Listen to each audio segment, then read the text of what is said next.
Bismillah, alhamdulillah, wa salatu wa salamu ala rasulillah wa ala alihi wa sahbihi wa man wala wa ba'd. Naam, so we return to our study of Jawami Al-Akhbar, Sheikh al-Shuyukh Abdul Rahman Ibn Nasir al-Sa'di alayhi rahmatullah. And we were last discussing the hadith of the Messenger of Allah sallallahu alayhi wa sallam, al-mu'min al-qawi, that a strong believer, خير وأحب إلى الله من المؤمن الضعيف, is better, more beloved to Allah than the weak believer. وفي كل خير, in each of them there's goodness. He said عليه السلام thereafter, احرص على ما ينفعك واستعن بلا ولا تعجز. He said, be diligent upon what is beneficial to you, seek the help of Allah, ولا تعجز, and don't slack up. And so we were last discussing this portion of the narration and how the Sharih, he explains that which is beneficial to be two affairs, that of beneficial knowledge and that of righteous action. Beneficial knowledge and that of righteous action. And as it relates to the affair of beneficial knowledge, there is that beneficial knowledge connected to the affair of the religion, and then there's beneficial knowledge connected to a dunyawi matters, the affairs of dunya. Now, and he went on to explain, and this is where we are now, as the Sheikh he was explaining from my last lesson rather, in terms of the acquisition of beneficial knowledge, how one should go about seeking that beneficial knowledge, laying out a methodology for the seeker of ilm that he should traverse upon as in his acquisition of knowledge. And he mentions how, as the scholars advise, that any field that you are studying from the religious affairs, find you a small matan in that field and you memorize that text, you memorize that matan. You're studying hadith, for example, get a small risala in hadith, 40 hadith al-Nawawi, for example, right? And you can memorize this book. You're studying fiqh, find you a small matan in fiqh and you memorize that matan. You're studying aqidah, find you a small text in aqidah and memorize that text. Usul Thalatha, Nawaqid al-Islam, Qawad al-Arba, those small books like this. And if a person does not have the ability or the capacity to memorize, he should read it repeatedly so that it would be as if you have memorized the work, even though you didn't commit it fully to memory. And so this is a beneficial path to traverse upon in your acquisition or your seeking of beneficial knowledge from a religious standpoint. And so now he goes on to mention, as for the second affair that is beneficial, and that is the affair of righteous actions. That is the affair of righteous actions. So when we're speaking about righteous actions, it is an action that combines between it sincerity for the sake of Allah, وَالْمُتَابَعَةِ لِلرَّسُولِ, and secondly, the following of the Messenger sallallahu alaihi wasallam. This was mentioned by some of the Salaf when Allah Ta'ala says, لِيَبْلُوَكُمْ عَلَيْكُمْ أَحْسَنُ عَمَلًا, in order that He can test you which of you is best in action. And He mentioned أَخْلَصَهُمْ وَأَصْوَابَهُم, the most sincere of them and the most correct of them. And so they said, what does it mean, the most sincere of them and the most correct of them? He said, the most sincere of them in terms of actions, this is the action that is done purely for the sake of Allah. And the most correct of them, in terms of actions, is the action that is done in accordance with the sunnah of the Prophet Muhammad sallallahu alaihi wasallam. As these are the conditions that must be met for any good deed to be accepted. And any good deed that we do, if we want Allah to accept that good deed from us, then it must fulfill these two conditions. It must be done purely for the sake of Allah Azza wa Jal, containing no riyah, no sum'ah, no showing off and trying to be heard or heard about. Likewise, it must be done correctly in accordance with the sunnah, meaning free of bid'ah. Now, if one of these two conditions is not met, then the action is not acceptable. So if the action is correct, meaning it's done in accordance with the sunnah, but it is not done sincerely for the sake of Allah, it will not be accepted. Similarly, if the action is done sincerely for the sake of Allah, but it's not done correctly in accordance with the sunnah, the action will not be acceptable by Allah Tabarak wa Ta'ala. He says, so therefore, the righteous action, the truly righteous action, It is an action that embodies both of these. Why are these conditions so important? This is the foundation of our religion, right? You enter into Islam by way of what? By way of the two testimonies of faith, right? Sheikh Muhammad ibn Salih al-Uthaymeen, he mentioned why is the Shahadatan is two statements, even though it's only one pillar, right? You testify that none has the right to be worshipped in truth except Allah, and that Muhammad is the messenger of Allah. It's two statements, but it's only one pillar, because every good deed that we do, it is predicated upon, or for the acceptance of it is predicated upon us implementing both parts of the Shahada together, right? Now, the first condition, sincerely for the sake of Allah, that's La ilaha illallah. Second condition, in accordance with the Sunnah, that's Muhammad Rasulullah. Like this. And so he says, وَهُوَ أَتَقَرَّبْ إِلَى اللَّهِ بِاعْتِقَادِ مَا يَجِبْ لِلَّهِ مِنَ الصِّفَاتِ الْكَمَالِ. And so when we're speaking about righteous actions, he says that it is drawing near to Allah Azza wa Jal by way of, first and foremost, having sound creed, having sound aqidah, believing that which is obligatory to believe in relation to Allah Azza wa Jal, from the fact that he has sifat al-kamal, he has perfect attributes.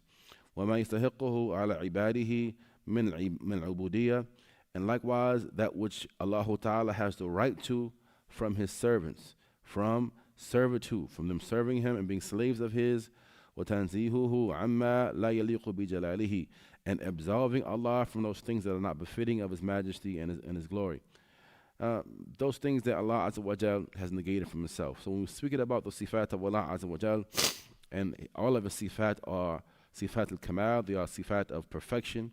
Now, with regard to Allah's sifat, and then how we believe in the asma wa sifat of Allah Azza wa Jal, is that one, we affirm for Allah what he has affirmed for himself, either inside of his book or upon the tongue of his messenger alayhi salam, from beautiful names and lofty attributes.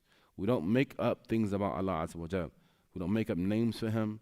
I feel like I want to call him this or call him that, the big guy, the man upstairs, and these types of statements. We don't make up what we want to say about Allah Azza wa Jal. We only say about him what he has said about himself or what the messenger of Allah has said about him. Secondly, that we negate from Allah what Allah has negated from himself, either in his book or upon the tongue of his messenger alayhi salam. He has negated from himself things like what? He has negated from himself sleep and slumber. He doesn't get tired, he doesn't get restless, or he doesn't get sleepy. لا تأخذه سنة ولا نوم. Sleepiness and tiredness and fatigue don't come to him. Now, so he's negated these things from himself. He's negated children from himself. Nam lam yalid wa lam yulad. He have children, nor is he someone else's child. So we negate these things from Allah Tabaraka wa Ta'ala that he has negated from himself. And likewise those things that the Messenger alayhi salam has negated from him.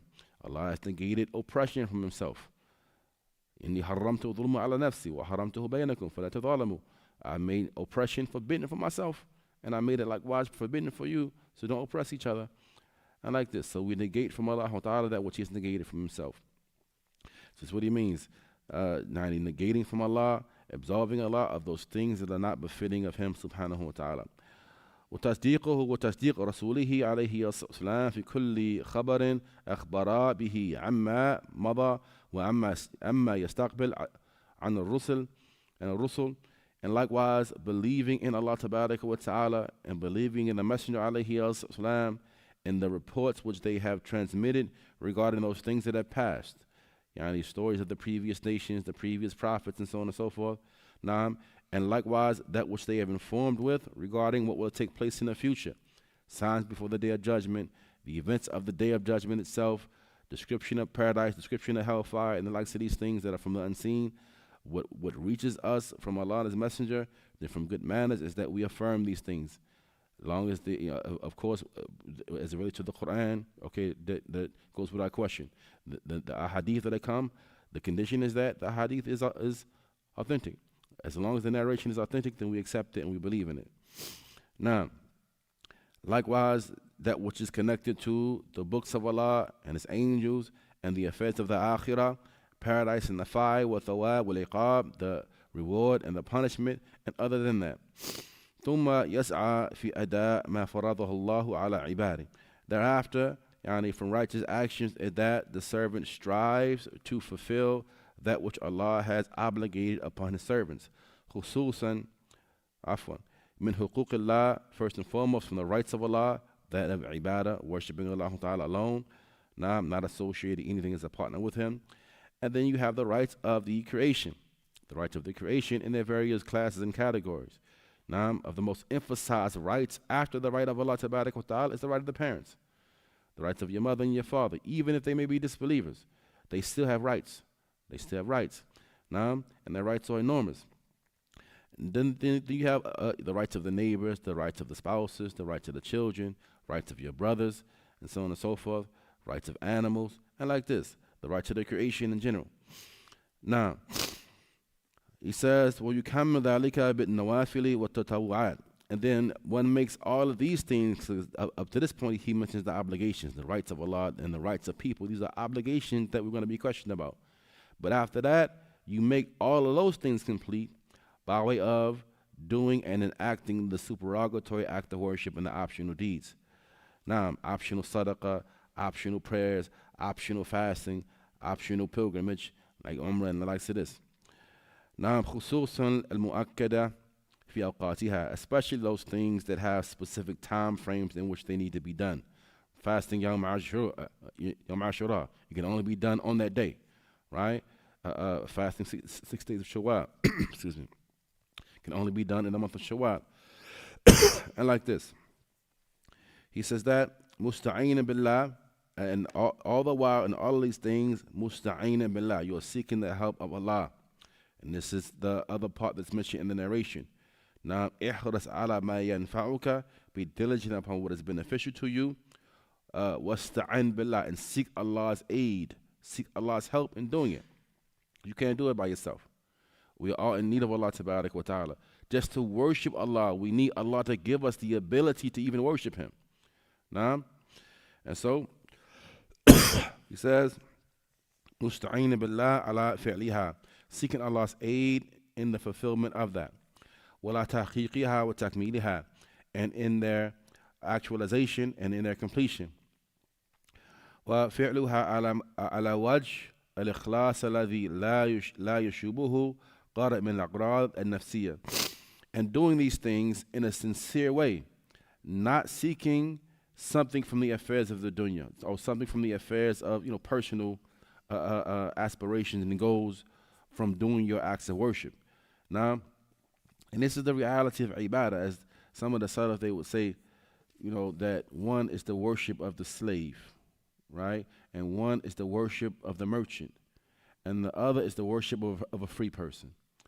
The worship of the slave is that he worships Allah only upon fear alone, right? Just because he's afraid, right? It's the worship of a slave. The worship of the merchant is that he worships Allah looking for something in return, right? He's looking for something in return. I stand up and pray because, I hope to get a wife. I stand up and pray because, because I'm hoping to get some dunya we go, right? It's the worship of a merchant. And then the third is the worship of a free person. He worships Allah Ta'ala, loving Him, out of love for Allah Ta'ala. Now, and so he says that one fulfills these things out of sincerity, not for some personal goals and gains. وَكَذَلِكَ يَتَقَرَّبْ إِلَى اللَّهِ بِالتَّرْكِ الْمُحَرَّمَاتِ. Similarly, you draw near to Allah by abandoning those things that are haram, right? You leave them off, not because you can't access them in that moment. You leave them off out of sincerity for the sake of Allah Azza wa Jalla, seeking to draw near to Allah by leaving them off. Now, خصوصا التي تدعو إليها النفوس, especially those things which the soul strongly calls you towards them. Now, you have the ability to do it, the opportunity is there, now, and the soul is really strongly calling you towards it. وَتَمِيلُ إِلَيْهَا, and the soul leans and inclines towards these things, these sins. فَيَتَقَرَّبْ إِلَى رَبِّهِ بِتَرْكِهَا لِلَّهِ. So one draws near to Allah by leaving them for the sake of Allah. كَمَا يَتَقَرَّبْ إِلَيْهِ بِفِعْلِ الْمَأْمُورَاتِ. Just as he draws near to Allah by doing those things he has been commanded to do. فَمَتَى وُفِقَ الْعَبْدُ بِسُلُوكِ هَذَا الطَّرِيقِ فِي الْعَمَلِ. So when the servant has been given a tawfiq from Allah to traverse upon this path as it relates to his actions, he's doing it like this. واستعان لله واستعان الله على ذلك أفلح ونجح. And he seeks Allah's aid in doing so. He seeks Allah's aid in doing so, then he will be successful and he will accomplish that which he sets out to do. وكان كماله بحسب ما قام به من هذه الأمور. And the completion of the servant will be in proportion to that which he does from these matters. And his deficiency is going to be in proportion to what he leaves off out of these matters. وأما الأمور النافعة في الدنيا. As for affairs that are beneficial in the dunya, as for the beneficial affairs of this dunya, فالعبد لابد من طلب الرزق. So it is a must that the servant seek rizq, right? We have to work. We have to, we're not like Sufis who just sit and wait for things to fall out the sky. We go out and we take the legislative means and we work. We put the work in. Now, he said, it is a must that the servant seek his rizq. فينبغي أن يسلك أنفع الأسباب الدنيوية اللائقة بحاله. So it is a must that the servant traverse upon the most beneficial dunyawi means that are befitting of him and his condition. Now, وذلك يختلف باختلاف الناس. And this is something which varies in proportion to the variation of the people, right? Meaning that what is beneficial to you may not be beneficial to me. Right? What is beneficial to me may not be beneficial to you. Maybe you're good with your hands. Maybe I'm not so good with my hands. Maybe I'm good with my mind. I'm good at using my mind to try to acquire some type of wealth. Right? You're good at fixing things and the likes of that, and I'm not so good at that. I'm not so good at figuring things out like this out. So it's going to vary person to person. What's going to be the most beneficial thing for us in terms of our dunya? Now, you may embark upon something and you thrive. And I try to do the same thing that you're doing, and I fail. Right? We're not the same. Now, and so he says, وَيَقْصُدْ بِكَسَبِهِ وَسَعْيِهِ الْقِيَامِ بِوَاجِبْ نَفْسِهِ. And so when one embarks upon these things to bring about his rizq, right, that he intends with that which he earns and the actions that he does or the striving that he does to fulfill his obligations. He has to fulfill his obligations, right? He goes out and works because he has obligations to fulfill towards himself, towards his family, right? Towards his wife and his children, and like this. Now, he says, well, wajib man ya'ulu, and the obligations that he has towards those who he is responsible for. Now, from those who he must spend upon. وينوي الكفاف والاستغناء بطلبه عن الخلق. And he likewise seeks by way of that sufficiency, such that he doesn't have a need for the people, right? He doesn't want to just sit and beg the people, right? So he goes out and he works and he earns so that he will not have a need to beg them. وكذلك ينوي بسعيه وكسبه تحصيل ما تقوم به العبوديات المالية. Similarly, he intends with his earnings to fulfill those monetary obligations that he may have from acts of worship, like zakat. Right? He wants to be able to pay zakat, wants to be able to give sadaqah, and like this, right? He says, وَالنَّفَقَاتِ الْخَيْرِيَّةِ الْخَاصَّةِ وَالْعَامَّةِ, and those charitable acts, that whether it is general charitable acts or specific charitable acts. Maybe he may give generally to his community, gives to his masjid, right? And let it go wherever it needs to go to benefit the masjid. Just gives to the masjid. But then there are those specific khairat, right? Those specific charitable things. He knows a specific family that's in need of something. He helps that family, right? And like this. So he says that. Now, مما يتوقف على المال, from those things connected to wealth. ويقصد المكاسب الطيبة. He likewise seeks to have goodly earnings, lawful earnings. And he avoids المكاسب الخبيثة المحرمة. And he avoids any vile types of earnings. He avoids haram types of transactions. He doesn't engage in riba, doesn't engage in drug dealing, doesn't engage in the likes of these haram transactions in order to bring about wealth, swindling people and getting over on people, and the likes of this. فمتى كان طالب العبد وسعيه في الدنيا لهذه المقاصد الجليلة. And so when the seeking of the servant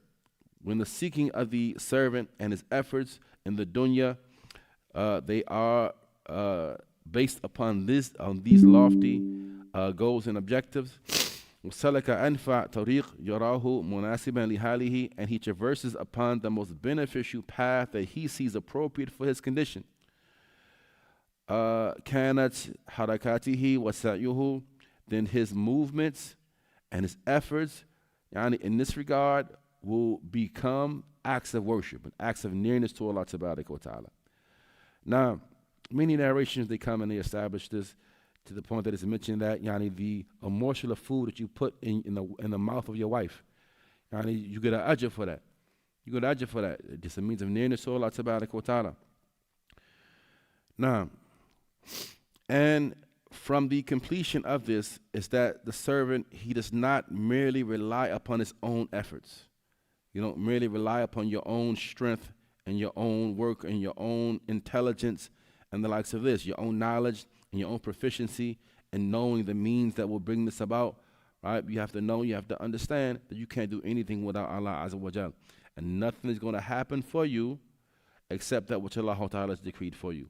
So make the hereafter your primary concern, right? As the Prophet Muhammad mentioned, alayhi as-salam, man kana hammuhu al-akhirah, whoever makes his primary concern, rather, he mentioned the dunya first, at dunya, then Allah Ta'ala will scatter his affairs.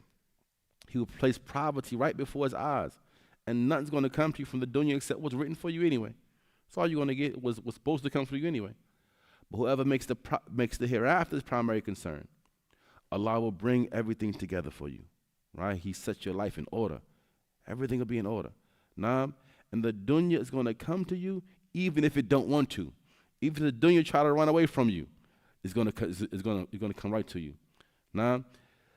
So from the completion of this is that the servant does not simply rely upon your own strength and your own power and your own ability and your own intelligence.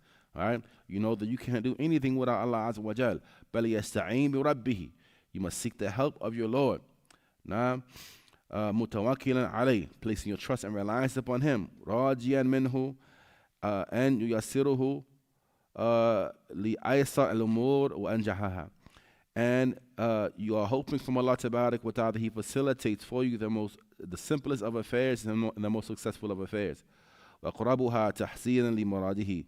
And those things that will bring the servant nearer to his goals and his objectives. You're hoping for these things from Allah. And he asks his Lord, and yubarik lahu fi rizqihi, that He bless him in his provisions.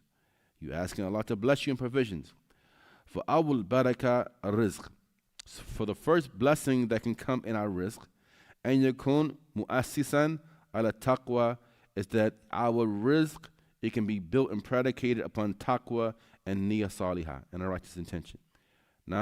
That you are seeking your rizq, and the first blessing that can be in it is that rizq is a rizq that's based upon taqwa and a good intention. Likewise, from the blessing of rizq, and yuwafiq al-ab liwad'ihi fi mawadi'ihi al-wajiba wa mustahabba, is that the servant is given the success and the tawfiq that he gets the rizq, right? This is one type of success, that you even get it, right? But when you get it, that you don't end up blowing it on nonsense, but rather you get it and you put it where it's supposed to go. You fulfill your obligations towards yourself and your family, right? And to your community and the likes of this. You pay the zakat, you give sadaqah, you do whatever you have to do. Make sure your family's straight. And like this, that takes success and tawfiq from Allah. So how many people, they get money and they blow it? They waste it, they squander it on things that are either of no benefit, or even worse than that, things that are harmful. Right? So you get the rizq, and then you put it where it needs to go. وَمِن بَرَكَةِ الرِّزْقِ أَنْ لَا يَنْسَى الْعَبْدِ الْفَضْلِ فِي الْمُعَامَلَةِ. Likewise, from the blessing of rizq is that the servant, when he gets it, he does not forget the good that others have done for him. Right? Some people, they get rizq, and they forget people who helped them out when they were in need. They forget that they were once in a situation that some other people may be in. Right? They forget about all of that. So it takes tawfiq from Allah Azza wa Jal to remember those who were good to you in your time of need once you get the rizq. Right? Now, so he says that, كَمَا قَالَ تَعَالَى وَلَا تَنْسَوُا الْفَضْلَ بَيْنَكُمْ. And do not forget the fadl that is between you. Don't forget the virtue and the bounty that is between you. This brother may have helped you out in your time of need. That sister may have helped you out in your time of need. And now they may be in need. Now, someone may have loaned you something, right? And now you get the money, you don't want to pay them back. You don't want to pay them back, right? So don't forget the fadl that is between you. Now, taysir ala al-musirin, by way of making things easy for those who may be in a difficult situation, aiding them and assisting them. Now, and likewise, doing well in your buying and your selling in proportion to that which you buy and you sell, whether it is a small amount or a large amount. فَبِذَلِكَ يَنَالُ الْعَبْدُ خَيْرًا كَثِيرًا. And by way of this, the servant, he will attain an abundance of goodness. There's more. I was going to read the rest of it, but we're going to go ahead and transition to al-Mulakhas al-Fiqhi in Kitab al-Siyam for the sake of time, inshallah ta'ala.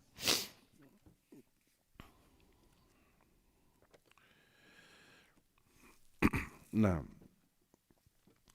so we pick up in Al-Mulakhas al-Fiqhi li-Shaykh Salih Fawzan, Kitab al-Siyam, from Bab fi Mufsidat as-Sawm, chapter, the nullifiers of the fast. Nullifiers or corruptors of the fast. So first of all, before we go into this, we must know that the nullifiers of the fast are of two types. You have the Mufsidat al-Hissiyah, the literal nullifiers of the fast. Those things that we all know break and nullify the fast. Some of these things are going to be mentioned here, right? Eating, drinking, like so this. These things, we all know they literally nullify the fast. Then there are those mufsidat al-ma'nawiyah, figurative nullifiers of the fast, right? Things that don't necessarily nullify the fast in and of themselves, but they're not befitting for the fasting person to engage in, lest they harm his fast, they diminish his reward, and possibly they can even reach a point wherein they nullify the fast, as we're going to hear inshallah ta'ala. So he says, let's siyam mufsidat yajib ala muslim and yarifaha. So the fast, it has things or corruptors that it is befitting for the Muslim to know in order that he can avoid them and beware of them. لأنها تفاتر الصائمة, because they break the fast, وتفسد عليه صيامه, and they corrupt his fast. وهذه مفترات منها. So these nullifiers of the fast, from them are the following. First and foremost, al-jima', intercourse. Intercourse is the first nullifier of the fast. So when the fasting person is intimate, then his fast is nullified. I'm speaking about actual intercourse. Then the fast is nullified. Now, he says, Naam, وَلَزِمَهُ قَضَاء ذَلِكَ الْيَوْمِ. So what becomes obligatory upon him is that firstly, he has to make that day up. He has to make that day up, Naam, in which he was intimate. Secondly, what is obligatory upon him is, in addition to that, he must make an expiation. Make an expiation. A third thing becomes obligatory upon him as well, which is not mentioned here, and that is tawbah. Tawbah for the sin of intimacy during the daytime in Ramadan. And as for the expiation, then it is firstly freeing a slave. And the expiation, it has this specific tartib, this specific sequence. You can't jump in the sequence or pick and choose what you want to do from the sequence. You have to start at level 1 is the freeing of a slave, right? And of course, we can't free any slaves in this day and time. We don't have any slaves, and there's not that kind of riqqa or slavery available for us such that we can go and free a slave. So then we look to the next option, right? So the Shaykh says that, so therefore, if one does not have, he cannot find a slave, nor does he have the money to do it with, right? Nor does he have the money to do it with. فَعَلَيْهِ أَنْ يَصُومْ, then he must fast شَهْرَيْن مُتَتَابِعَيْن. He must fast for 2 consecutive months.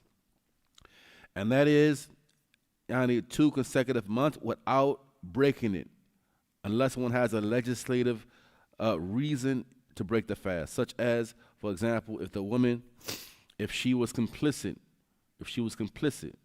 right, in the intimacy, then she has to fast for 2 consecutive months as well. But if her cycle comes on, she has a legislative reason not to fast or to stop fasting for the days of her cycle. But once the cycle has passed, she picks back up and continues to fast until she completes the 2 months, right? And like this. فَإِنْ لَمْ يَسْتَطِعْ, and if he is not capable, right, meaning one is not from the category of people who can fast at aslan, right? He cannot do it. Then in this case, not that he don't want to do it, not that he thinks it's difficult, but he's not from the category of people that can fast. As is coming in the narration of the man who was intimate with his wife in the daytime of Ramadan, and he mentioned that he couldn't fast. He couldn't fast. Now, in one of the narrations, another narration mentions that it's the fast that, that got me into this trouble to begin with, right? It's an indication that he was not someone who could be patient. He not someone who could be patient without being intimate. At any rate, if he is not able to fast for 2 consecutive months, due to him having a legislative reason, فَعَلَيْهِ أَنْ يُطْعِمْ سِتِّينَ مِسْكِينًا, that is upon the person to feed 60 poor people. He must feed 60 poor people. And he feeds these 60 poor people لِكُلِّ مِسْكِينٍ نِصْفَ سَاعٍ مِنَ الطَّعَامِ, a half of a sa' of the food that is regularly eaten by the people in that locale. Now, this is how he expiates for this particular affair. The second nullifier is inzal and many bisabab taqbil. It's the ejaculation. If one ejaculates by way of kissing, right, or intimacy, some intimate action like this, kisses his wife, or touching, fondling, or istimna, which is known as ada sirriya, masturbation, essentially, or tikrad nazar, or he continues looking at things that he should not be looking at while he's fasting until he gets so aroused that he ejaculates. Then this person like this has nullified their fast. Now, and it is upon the person to make that day up in addition to Tawbah, but he does not do an expiation. Because the expiation is specific to the actual act of intimacy during the daytime of Ramadan. Now, as for the sleeping person who has a wet dream, and he ejaculates from that wet dream, فَلَا شَيْءَ عَلَيْهِ, there's nothing due upon him. And his fast is sound, it is correct, it is intact, because this is something that occurred without his choice or volition. وَلَكِنْ يَجِبْ عَلَيْهِ الْاغْتِسَالِ مِنَ الْجَنَابِ, but he must make ghusl from janaba before praying. Thirdly, eating and drinking muta'ammidan, intentionally. Eating and drinking intentionally. This is based upon the statement of Allah Azza wa Jal, وَكُلُوا وَاشْرَبُوا حَتَّى, eat and drink until. And this term hatta here, it denotes demarcation. All right? Now, this is the time wherein it has to stop. Eat and drink until the white thread becomes distinct to you from the black thread of Fajr. ثُمَّ أَتِمُّ الصِّيَامَ إِلَى اللَّيْلِ, and then complete your fast until nightfall. So this shows you the time frame wherein one must discontinue eating and drinking. So if one eats or drinks intentionally within that time frame, then their fast is nullified, and they must make that day up along with Tawbah. As for if one eats or drinks forgetfully, which generally happens, especially among some of the new Muslims, around the beginning portions of Ramadan, they may consciously eat or drink something forgetfully.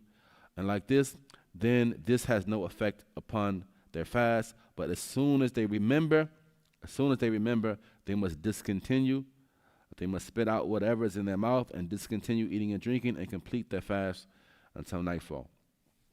And this is based upon the hadith in which the Prophet said, alayhi sallam, whoever forgets while fasting, فَأَكَلَ أَوْ شَرِبْ, and he eats or drinks, فَلْيَتِمْ صَوْمَهُ, let him complete his fast, فَإِنَّمَا أَدْعَمَهُ اللَّهُ وَسَقَاهُ, because it is none other than Allah who gave him food and gave him drink. Now, from that which nullifies the fast as well, إيصال الماء ونحوه إلى الجوف عن طريق الأنف is water, or it's like reaching the throat by way of the nose, right? This is why the Prophet ﷺ, he mentioned that you should exaggerate when taking water into the nose during wudu, unless you are fasting. Unless you are fasting, right? If you are fasting and that water, it goes into the nose and reaches down to the throat, it can nullify the person's fast. This is what is referred to as as-su'ud. As-su'ud. وأخذ المغذي عن طريق الوريد. Similarly, taking nutrients by way of the veins. Taking nutrients by way of the veins. وحقن الدم في الصائم. And injection of blood into the fasting person. كل ذلك يفسد صومه. All of that nullifies a person's fast. لأنه, because these things, they provide nourishment. They provide nourishment to the body. Now, so therefore they nullify the fast. From that as well, حقن الصائم بالإبر المغذية. It's the fasting person having like an IV, right? An IV that feeds nutrients into his body by way of his veins.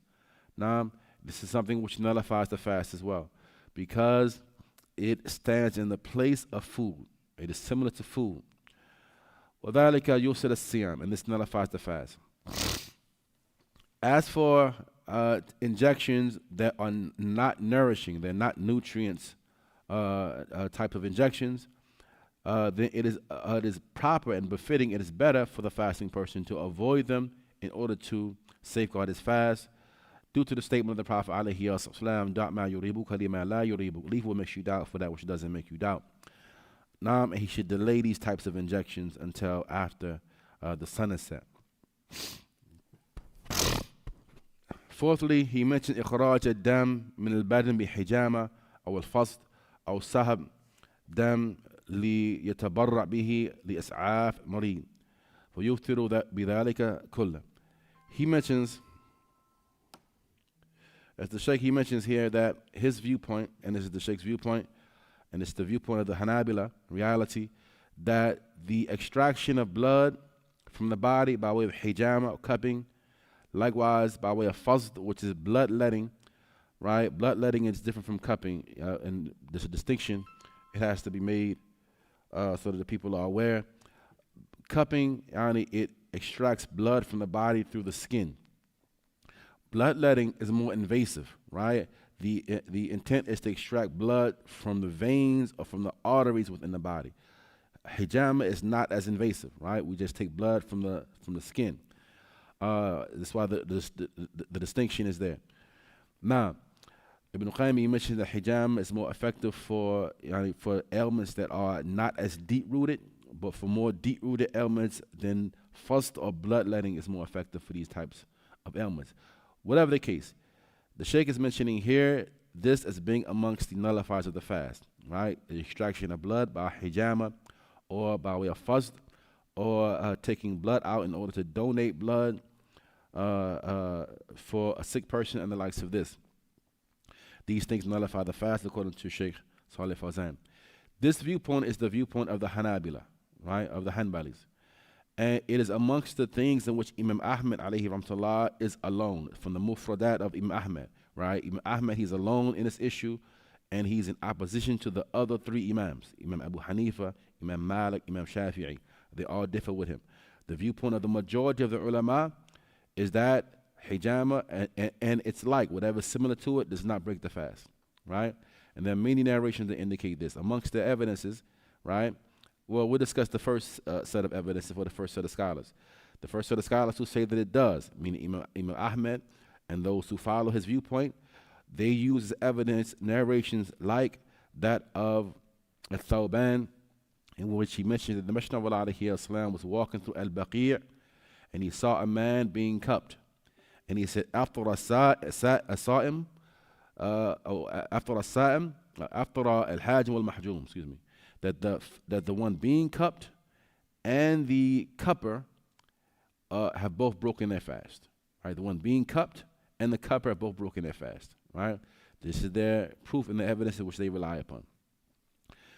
The other set of scholars, which is the Jumhur, the majority of the ulama, who say that it doesn't break the fast, they rely upon several evidences. From them, there is the hadith of Anas, which comes in the Sunnah of Abu Dawood, in which Anas mentioned that he was asked, did you, meaning the Sahaba, used to dislike cupping for the fasting person? And he said, no, except out of fear of weakness, meaning fear that cupping would make the fasting person weak. Now, likewise, we have what comes in the Sahih of Imam Bukhari from Ibn Abbas, that the Messenger of Allah alayhi salam was cupped while he was fasting and cupped while in a state of ihram. Now, and many other evidences besides this, the Prophet Muhammad alayhi salam, a narration what comes in the Sunnah of Abu Dawood from a man amongst the Sahaba, which is how it comes in the Sunnah, that he made a concession for the fasting person to receive hijama. And likewise, the narration I mentioned, the Prophet alayhi salam, he prohibited hijama and wisal for the fasting people, but did not make them haram. We know what wisal is, right? Wisal is this continual type of fasting when the sun sets and the fasting person does not eat, right? He does not eat all the way up until suhoor the next morning, and he continues his fast up to suhoor the next morning. He takes suhoor and then he continues to fast the next day. This is called wisal. But the Prophet alayhi salam, he prohibited these things but did not make them haram. He did this in order to preserve his companions. This is how the narration has come. And so this is the viewpoint of the majority of the ulama, that things like this fasting, the hijama, or whatever is similar to it, from the extraction of blood testing and the likes of this, it does not nullify the fast of the fasting person. This is as it relates to the one who is receiving cupping.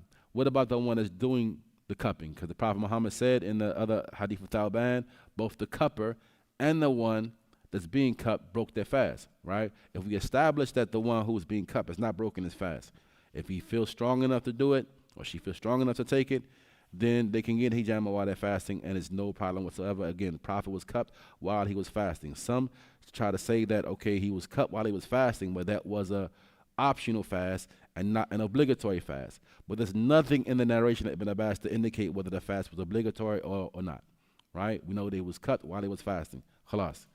So what about now the one who's doing the cupping? Because the Prophet said that he broke his fast too, right? So if the one who was getting cupped didn't break his fast, what about him? The way that hijama used to be done, the way that it used to be done, and it's still done like this in some places, right, is that the cupper, they would use all types of apparatuses and things to extract the blood, right? Amongst the cups they would use was hollowed out animal horns, right? They take like a horn off a bull and like this and hollow it out, cut the tip off of it. So you got the wide end and the narrow end, right? And the cupper would suck with his mouth, right? He make the scratches on the person and then suck with his mouth, right? To create the vacuum and then plug the hole, right? And sometimes the blood, it would get into his mouth. It would get into his mouth, thus doing what? Nullifying his fast. This day and time, we don't do any of that. We do use mechanical handheld pumps and the likes of this without any fear of any blood getting into our mouths. But it's still done like this in some places, certain parts of Africa and Somalia and places like this where they still do it the same way. Now, so this is something which clearly the ulama differ upon. The stronger viewpoint, Allah knows best, is that these things don't nullify the fast. Now, amma ikhraj dam qalil. And this is another issue connected to it, is that some say that if it's a lot of blood, it nullifies it, but if it's a small amount of blood, it doesn't nullify it. Again, we've established that it does not nullify it, whether it's a small amount or a large amount. But we'll continue reading from what the Sheikh has here.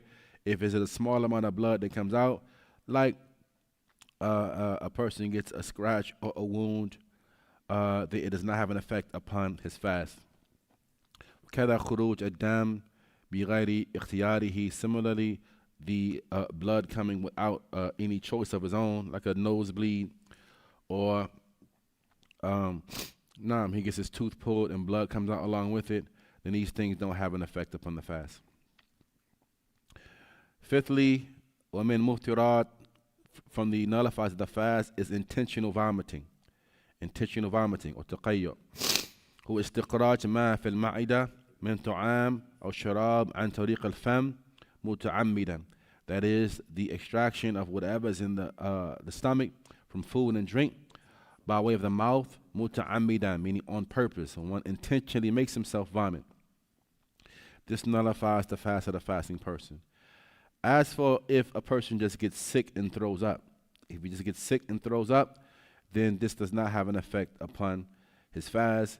This is something which happens without his own choice, so therefore it doesn't have an effect upon it. Due to the statement of the Prophet ﷺ, that whoever vomit overpowers him, he has no fast or it's not upon him to make the fast up. وَمَنْ اسْتَقَاءَ عَمْدًا فَلْيَقْضِي, and whoever vomits intentionally, let him make the day up. The meaning of ضَرَعُهُ الْقَيْء is that it happens without his choice.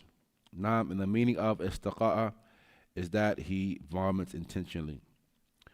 Likewise, he says it is proper and befitting for the fasting person to avoid al-iktihal, putting kuhul upon his eyes, and madawa al-ainain, be al-qatra, or putting eye drops into his eyes or other than that while he is fasting in order to safeguard his fast.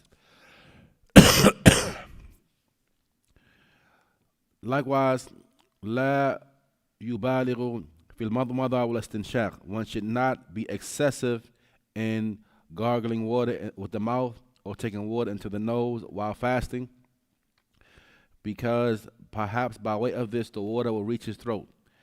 And the Prophet ﷺ said, as we have mentioned this narration or alluded to it earlier, وَبَالِغْ فِي الْإِسْتِنْشَاقِ إِلَّا وَتَكُونْ صَائِمًا. He says, to exaggerate, so to speak, with taking water into the nose, unless you are fasting. Unless you are fasting.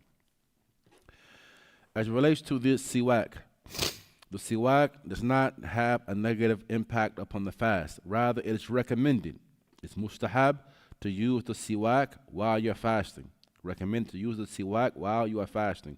What about, and this is the siwak, so what about toothbrush and toothpaste, right? Or mouthwash and the likes of this? It's better to stay away from these things, especially if it is while during fasting hours, if you believe that some of the contents of these items will get into the throat.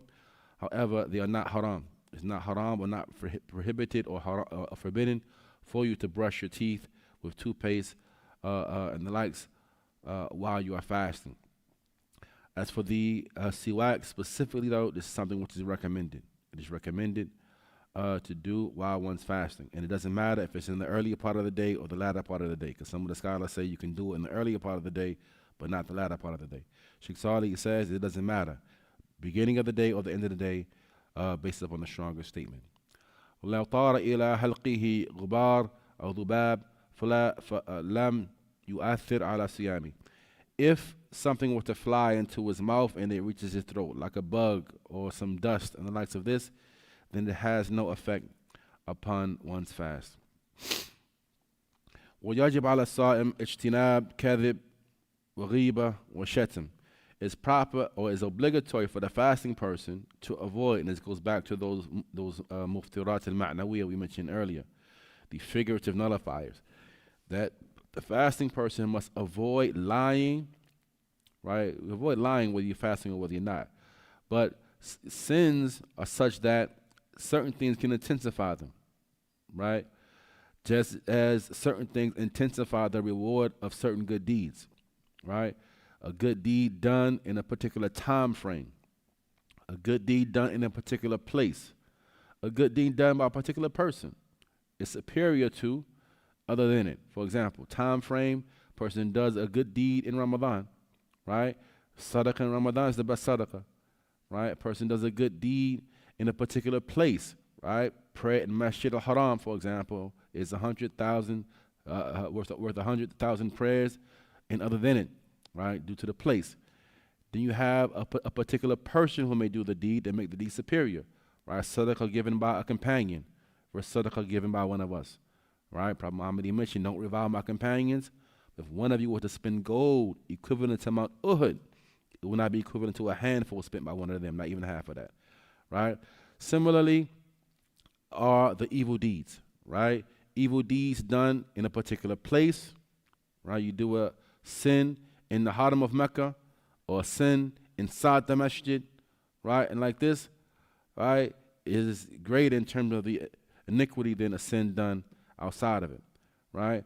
A particular time frame, sins that are done in Ramadan are intensified, right, in terms of the iniquity than sins that are done outside of them. Sins done in the sacred months are intensified, right? Similarly, certain people who do certain things, a scholar, a student of knowledge, right, someone who should be away from these things, an old person who fornicates, for example, right, an old person who's a zani, right? This is worse than a young person doing the same sin.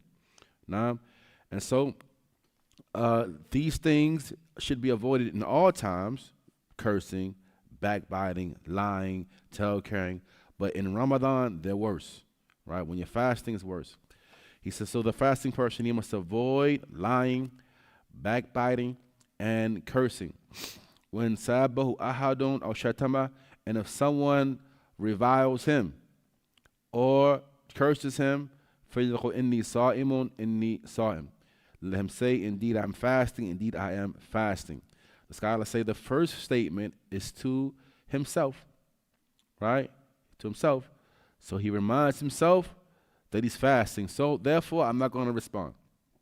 I'm not going to respond, right? And the second statement is to the person who's reviling him or harming him verbally and the likes of this. He reminds him, I'm fasting. I mean, I'm fasting, and shouldn't you be fasting too? Right? So you are reminding the person. Now, he says, فَإِنَّ بَعْضُ النَّاسِ قَدْ يَسْحَلْ عَلَيْهِ تَرْكَ الطَّعَامِ وَالشَّرَابِ. Some of the people are such that they can easily leave off food and drink. Right? Fasting, they find it easy. Right? However, it's not easy for them to leave off and abandon those things that he's accustomed to from certain types of speech and certain types of actions. ولهذا قال بعض السلف أحوال الصيام ترك الطعام والشراب. Due to some of the Salaf, they said the lightest part of the fast is leaving our food and drink. All right, that's the lightest part of the fast. It's all the other things that you have to leave off. Now, he says that فعلى المسلم, so it is upon the Muslim أن يتق الله ويخافه, that he has taqwa of Allah and he fears him, ويستشعر عظم ربه وطلاعه عليه, and that he feels a sense of observance of the greatness of Allah Azza wa Jal, and the fact that Allah sees him في كل حين, in all instances, وعلى كل حال, and in every circumstance, ويحافظ على صيامه من المفسدات, and that he safeguard his fast from the corruptors and those things that diminish it, ليكون صيامه صحيحا, in order that his fast can be sound. وينبغي للصائم أن يشتغل بذكر الله وتلاوة القرآن والإكثار من النوافل. So it's befitting for the fasting person to busy himself with the remembrance of Allah Azza wa Jal. Now, the dhikr of Allah has many manifestations, right? It's not just subhanallah, subhanallah. That's one form of dhikr, right? But enjoying the good, prohibiting the evil is dhikr, right? Studying beneficial knowledge is dhikr. Now, giving beneficial reminders is dhikr. Reading and studying and reciting the book of Allah, all that is dhikr, right? Doing good deeds, prayer is dhikr. He says, so he must busy himself with the dhikr of Allah Azza wa Jal, and reciting the Quran, and doing an abundance of optional good deeds. فَقَدْ كَانَ السَّلَفُ إِذَا صَامُوا, because the Salaf was such that when they fasted, جَلَسُوا فِي الْمَسَاجِد, they would sit in the masajid, and they would say, نَحْفَظْ صَوْمُنَا, that we are trying to preserve our fast, so therefore we're not going to backbite anybody today. And he says, the Prophet ﷺ, he said, مَنْ لَمْ يَدَ قَوْلَ الزُّورِ, whoever does not leave off qawl al-zur, and zur is every false statement, every type of statement that is batil, whether it is lying, backbiting, slandering, tale-carrying, singing, comedy, all the likes of this stuff. whoever does not leave off قول الزور والعمل به and acting upon such statements, فليس لله حاجة في أن يدع طعامه وشرابه. Allah has no need for him then to leave off his food and his drink. Now, because these things, leaving off food and drink, right? Your food and drink for the fasting person is only haram for the fasting person for a certain portion of the day. Now, as for these other things, they're haram all the time, whether you're fasting or whether you're not fasting.